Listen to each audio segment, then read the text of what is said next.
Hello friends, आज तक के हमने ऑप्शन के सीरीज में देखा है कि कॉल ऑप्शन क्या होता है, पुट ऑप्शन क्या होता है और उनको बाइंग कौन से सिचुएशन में किया जाता है। उसके साथ हमने देखा कि ऑप्शन में स्ट्राइक प्राइस क्या होती है, ऑप्शन के कैटेगराइजेशन क्या होते हैं, मतलब in the money option, at the money, out of money options क्या होते हैं। उसके साथ ही हमने देखा है कि ऑप्शन प्रीमियम के अंदर इंट्रिंसिक वैल्यू और टाइम वैल्यू क्या होती है और उसको किस तरह से कैलकुलेट किया जा सकता है और किस तरह से बाइफरकेट किया जा सकता है जो ऑप्शन प्रीमियम में इंक्लूडेड है। आज के वीडियो में हम जानेंगे ऑप्शन ग्रीक्स के बारे में। तो दोस्तों, मेरा नाम है अलंकार और मेरे YouTube चैनल पे आपका स्वागत है। 5 ऑप्शन ग्रीक्स है, डेल्टा, वेगा, थीटा, गामा और रो। तो आइए हम समझते हैं पहले डेल्टा के बारे में। तो डेल्टा क्या होता है? तो जैसे कि यहाँ पे बोर्ड पे लिखा है कि delta is equal to change in option premium divided by change in underlying asset. मतलब डेल्टा का ऑप्शन प्रीमियम के साथ डायरेक्ट कनेक्शन है। अगर मेरी ऑप्शन प्रीमियम 50 रुपए से बढ़ रही है फॉर एग्जांपल, और मेरा अंडरलाइन अगर 100 रुपए से बढ़ रहा है, इसका मतलब मेरा डेल्टा है 50%। तो डेल्टा आपको यह बताता है कि अगर मेरा अंडरलाइन 1 रुपए से बढ़ा तो मेरा ऑप्शन प्रीमियम कितने रुपए से बढ़ेगा। तो ये डायरेक्ट कोरिलेशन है ऑप्शन प्रीमियम के साथ डेल्टा का। तो डेल्टा इसके लिए समझना बहुत जरूरी है, क्योंकि ऑप्शन प्रीमियम को अगर हमें फ्यूचर में मेरा ऑप्शन प्रीमियम कितना होगा, अगर मेरी अंडरलाइन वैल्यू यहां से लेके कुछ पर्टिकुलर लेवल तक गई तो वहां पे जाने के बाद मेरा ऑप्शन प्रीमियम कितना हो सकता है। तो ये हमें प्रोजेक्ट करने के लिए डेल्टा की बहुत जरूरत होती है। जैसे हम इक्विटी में प्रेडिक्ट करते हैं कि अगर कोई हम शेयर ले रहे हैं 200 पे, तो हम एक टारगेट रखते हैं कि 220 पे हम जाके इसको बेचेंगे। तो डेल्टा में भी ऐसा ही है, लेकिन ऑप्शन प्रीमियम ऐसा इस तरह से नहीं होता है कि आप इक्विटी की तरह उसको एक टारगेट रखें। तो वो टारगेट रखा जा सकता है डेल्टा के बेसिस पे। आपको उसके लिए पहले समझना पड़ेगा कि डेल्टा क्या होता है। तो इसके लिए हम ये स्लाइड में जाके एक एग्जांपल के साथ समझते हैं कि अगर मेरा आज का दिन है 22 सितंबर 2025, मेरी निफ्टी की स्पॉट प्राइस चल रही है 25,500 और मेरी उस कॉन्ट्रैक्ट की एक्सपायरी डेट है 30 सितंबर 2025।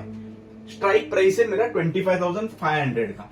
इसका मतलब ये ऑप्शन है मेरा एट द मनी ऑप्शन और इसका ऑप्शन प्रीमियम चल रहा है 200।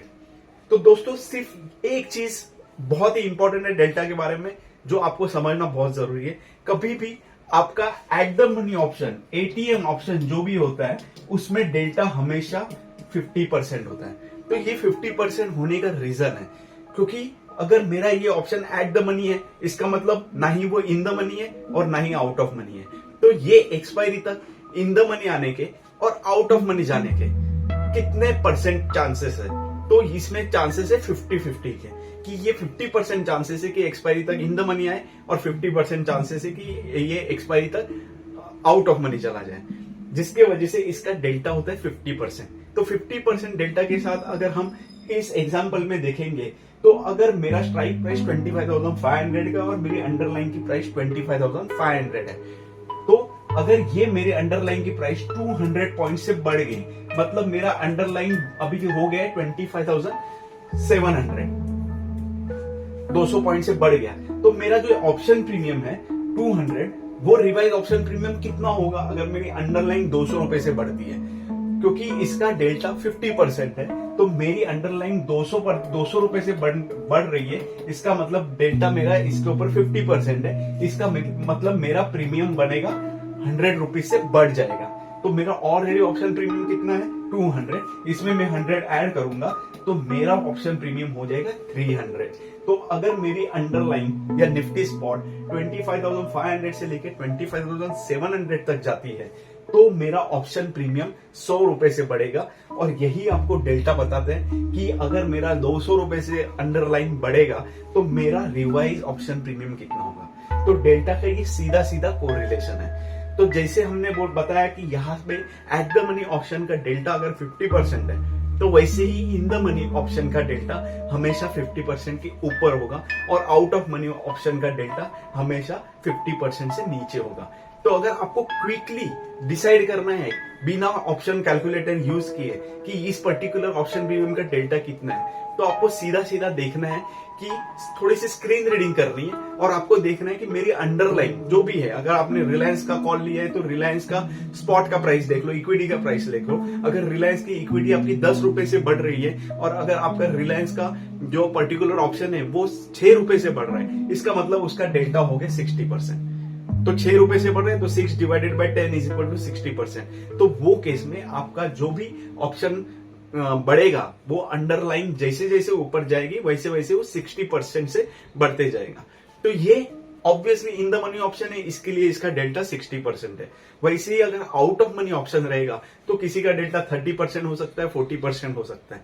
तो जो बहुत ही ज्यादा far out of the money होते हैं उनके डेल्टा 10% होते हैं, 5% होते हैं। और यही रीजन होता है दोस्तों कि आउट ऑफ मनी वाले ऑप्शंस में बहुत ज्यादा ड्रास्टिक मूवमेंट नहीं दिखता, क्योंकि अगर मेरा कोई आउट ऑफ मनी ऑप्शन है, far out of money option है जिसका डेल्टा भी 10% है, तो ऑब्वियसली जब मेरी अंडरलाइन 100 रुपए से ऊपर जाएगी तब जाके वो 10 रुपया ऊपर जाएगा।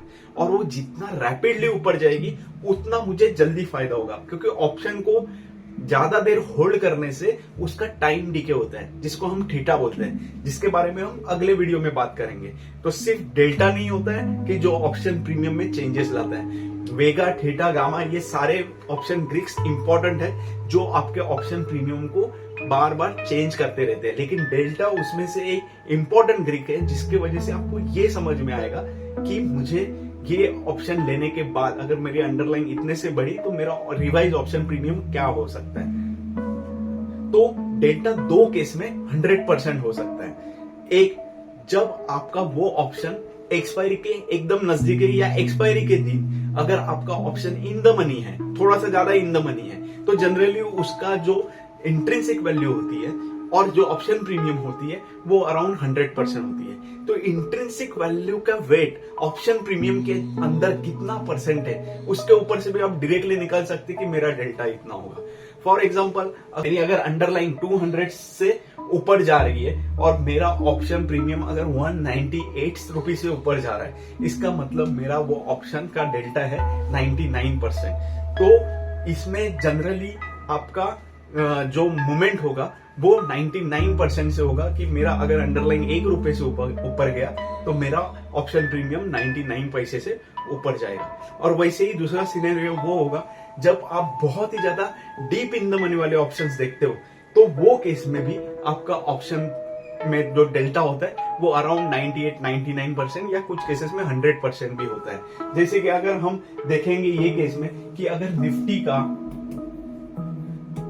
स्ट्राइक प्राइस मैंने लिया है 24,500 स्ट्राइक प्राइस है और अगर इसका स्पॉट चल रहा है 25,500, तो लॉजिकली इसमें ये कॉल ऑप्शन है, तो ये लॉजिकली आपका इन द मनी ऑप्शन है। तो इन द मनी ऑप्शन में इसमें इंट्रिंसिक वैल्यू हो गई 1000 और अगर उसका टोटल प्रीमियम चल रहा है 1010, सिर्फ 10 रुपये ऊपर, तो इसमें क्या है आपका इंट्रिंसिक वैल्यू जो है वो आपकी 1000 है और टाइम वैल्यू जो है वो आपकी बची सिर्फ 10 रुपया। मतलब इसमें सिर्फ अराउंड 1% का टाइम वैल्यू है। तो आपका जो डेल्टा है वो अराउंड 99% हो गया। तो डीप इन द मनी में अगर आप ऑब्जर्व करोगे तो आपका जो डेल्टा वो बहुत ज्यादा बड़ा होता है, क्योंकि आपका इंट्रिंसिक वैल्यू बहुत ज्यादा बड़ी होती है।